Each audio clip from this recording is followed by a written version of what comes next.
എല്ലാവർക്കും നമസ്കാരം. നമ്മൾ അറിഞ്ഞോ അറിയാതെയോ ചെയ്യുന്ന പാപങ്ങളും അതുവഴി ജീവിതത്തിലുണ്ടാകുന്ന മാറാരോഗങ്ങളും ദുരിതങ്ങളും മാറാൻ ഹൈന്ദവ ശാസ്ത്രത്തിൽ പറയുന്ന ഏറ്റവും വലിയൊരു കണ്ട ഔഷധമാണ് ഏകാദശി വ്രതം. 24 ഏകാദശികൾ ഏറ്റവും പ്രധാനപ്പെട്ട ഒന്നാണ് ഈ ജൂലൈ മാസത്തിൽ വരുന്ന യോഗിനി ഏകാദശി. നമ്മളെല്ലാവരും അറിയാതെ പോലും ഈ വ്രതം നമ്മൾ ജീവിതത്തിൽ ഒരിക്കൽ ചിട്ടയോടെ ആചരിച്ചാൽ ഏത് മാറാരോഗവും ദുരിതവും വിട്ടൊഴിയും എന്നാണ് പുരാണങ്ങളിൽ പറയുന്നത്. മാസത്തിൽ 2 ദിവസം മാത്രം വരുന്ന ഈ വ്രതത്തിലൂടെ ഇഷ്ടമുള്ള ഭക്ഷണ സാധനങ്ങൾ കൺമുന്നിൽ കണ്ടാലും മനസ്സിനെ നിയന്ത്രിക്കാൻ നമ്മൾ പഠിക്കുന്നു. ഇത് നമുക്ക് വലിയൊരു മനോബലവും ദൃഢതയും തരുന്നുണ്ട്. അതുകൊണ്ട് തന്നെ ഏകാദശി ശാരീരികമായും മാനസികമായും ഒരു മികച്ച ഔഷധം തന്നെയാണ്. ഈ ഒരു ഏകാദശി നമ്മൾ യോഗിനി ഏകാദശി ശ്രീനാരായണനായിട്ടാണ് വിഷ്ണു ഭഗവാനെ നമ്മൾ പൂജിക്കുന്നത്.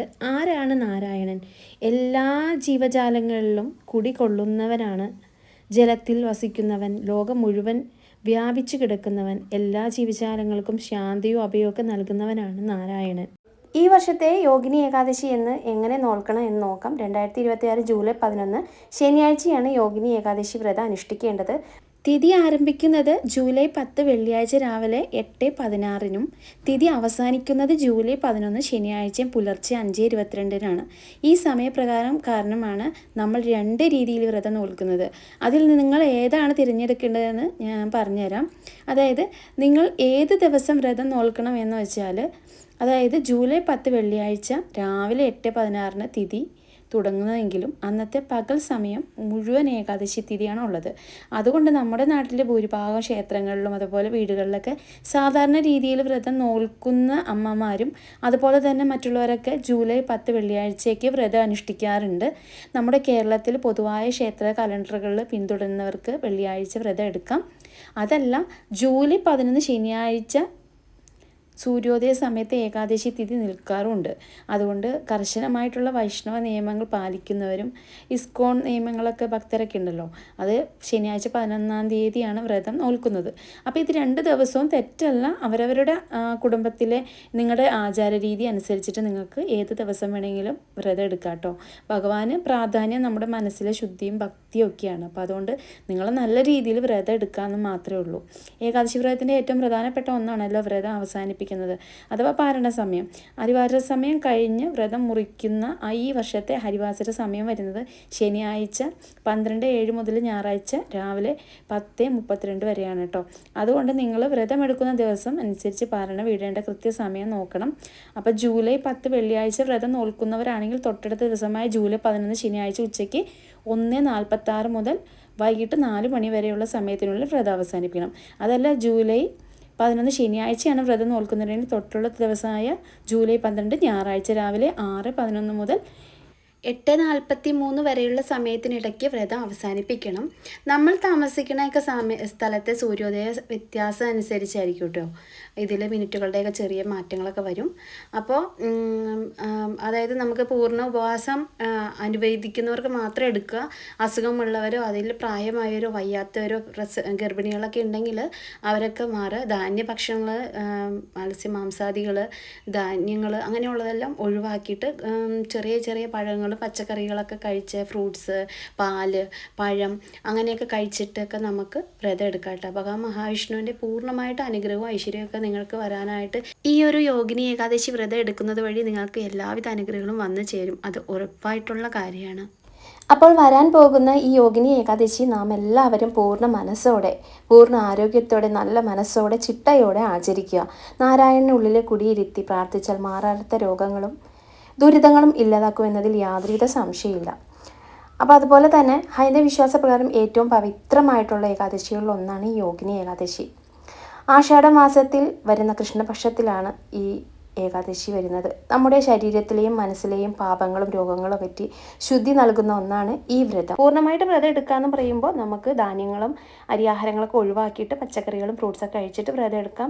അല്ലെങ്കിൽ പൂർണ്ണ ഉപവാസം എടുക്കുന്നവർ അങ്ങനെ എടുക്കാം. പറ്റാത്തവർ വെള്ളം, അതായത് ഫ്രൂട്ട്സ്, പാലൊക്കെ കുടിച്ചിട്ട് വ്രതം എടുക്കാൻ പറ്റും, അങ്ങനെ എടുക്കാം. ഓരോരുത്തരുടെ ആരോഗ്യസ്ഥിതി അനുസരിച്ച് മാത്രം വ്രതം എടുക്കാം. അതുപോലെ തന്നെ നമ്മൾ ശരീരസ്ഥിതി അനുസരിച്ച് ധാന്യങ്ങൾ പൂർണ്ണമായി ഒഴിവാക്കാൻ പഴങ്ങളും ഇളനീരൊക്കെ കഴിച്ച് വ്രതം എടുക്കാമെന്ന് പറഞ്ഞു. അതുപോലെ ചായ, കാപ്പി, ലഹരി വസ്തുക്കൾ, മത്സ്യ, മാംസാദികൾ കർശനമായിട്ട് നമ്മൾ ഒഴിവാക്കണം. നമ്മൾ അറിഞ്ഞോ അറിയാതെയോ ചെയ്തു പോയ പാപങ്ങളിൽ നിന്നും തെറ്റുകളിൽ നിന്നൊക്കെ മോചനം നൽകുന്ന ഒന്നാണ് ഈ യോഗിനി ഏകാദശി വ്രതം. പുരാണപ്രകാരം കുബേരൻ ശാപമേറ്റ ഒരു യക്ഷന് ഭഗവാൻ മഹാവിഷ്ണുവിൻ്റെ കാരുണ്യത്താൽ ശാപമോക്ഷം ലഭിച്ച മനോഹരമായിട്ടുള്ള ഒരു കഥയാണ് യോഗിനി ഏകാദശിയുമായിട്ട് ബന്ധപ്പെട്ടിരിക്കുന്നത്. മഹാഭാരതത്തിൽ ശ്രീകൃഷ്ണ ഭഗവാൻ ധർമ്മപുത്രർക്ക് ഉപദേശിച്ചു കൊടുക്കുന്ന ഈ ഒരു കഥ നമുക്കൊന്ന് കേട്ടു നോക്കാം. കുബേരനും ഹേമമാലിയും പണ്ട് അളകാപുരി എന്ന രാജ്യം ഭരിച്ചിരുന്നത് ധനദേവനായ കുബേരനായിരുന്നു. ശിവഭക്തനായ കുബേരന് ദിവസവും പൂജ ചെയ്യാനായി മാനസ സരോവരത്തിൽ നിന്ന് സുഗന്ധമുള്ള താമരപ്പൂകൾ ശേഖരിച്ചു നൽകുക എന്നതായിരുന്നു ഹേമമാലി എന്ന യക്ഷൻ്റെ ജോലി. ഹേമമാലിക്ക് അതീവ സുന്ദരിയായ വിശാലാക്ഷി എന്ന പേരുള്ള ഒരു ഭാര്യ ഉണ്ടായിരുന്നു.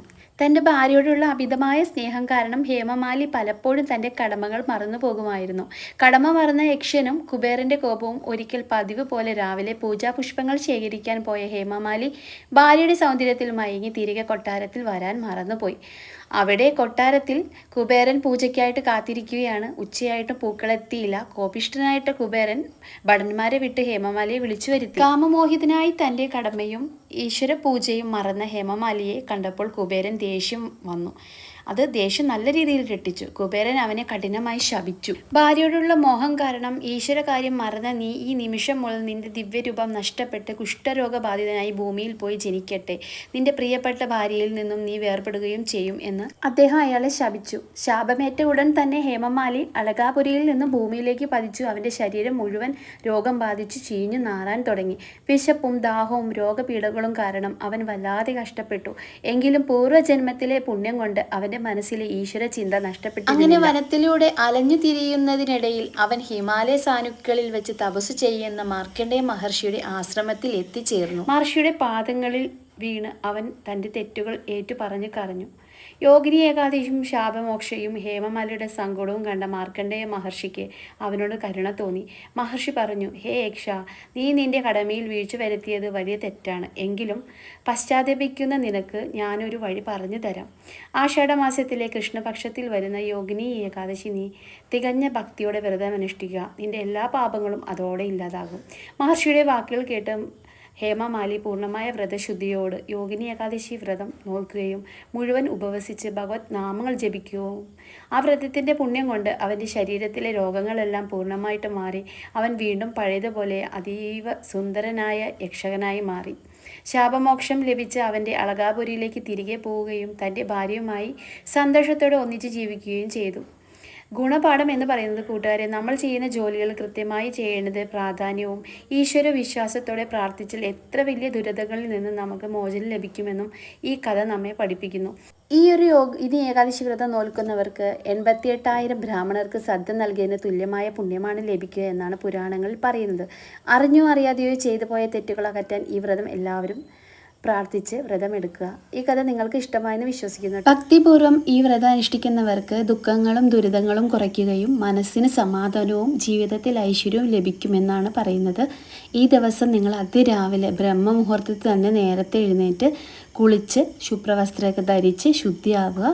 ശ്രീ മഹാവിഷ്ണുവിൻ്റെ ചിത്രമോ വിഗ്രഹമോ മുൻപിൽ വിളക്ക് തെളിയിക്കുക. ഭഗവാന്റെ മുൻപിൽ തുളസി ഇലകളും അതുപോലെ തന്നെ മഞ്ഞ പുഷ്പങ്ങളൊക്കെ സമർപ്പിച്ച് വിഷ്ണു സഹസ്രനാമമോ വിഷ്ണു അഷ്ടോത്തര ശതനാമാവലി അല്ലെങ്കിൽ ഓം നമോ ഭഗവതി വാസുദേവായ അല്ലെങ്കിൽ ഓം നമോ നാരായണായ മന്ത്രം ജപിക്കുന്നത് അത്യന്തം ശ്രേഷ്ഠമാണ്. വ്രതം എടുക്കുന്നവർ താങ്കളുടെ ആരോഗ്യസ്ഥിതി അനുസരിച്ച് നിങ്ങൾക്ക് വ്രതം എടുക്കാം. പറ്റുന്നവർ പൂർണ്ണമായിട്ടും വ്രതം എടുക്കുക, അതായത് വെള്ളം കുടിക്കാതെ എടുക്കാം. ചിലവർ വെള്ളം മാത്രം കുടിച്ച് വ്രതം എടുക്കുന്നവരുണ്ട്. ചിലവർ ധാന്യങ്ങളെല്ലാം ഒഴിവാക്കി പച്ചക്കറികളും ഫ്രൂട്ട്സും കഴിച്ചിട്ട് വ്രതം എടുക്കുന്നവരുണ്ട്. അവരവരുടെ ആരോഗ്യസ്ഥിതി എങ്ങനെയാണോ അതനുസരിച്ച് മാത്രം വ്രതം എടുക്കാൻ നോക്കുക.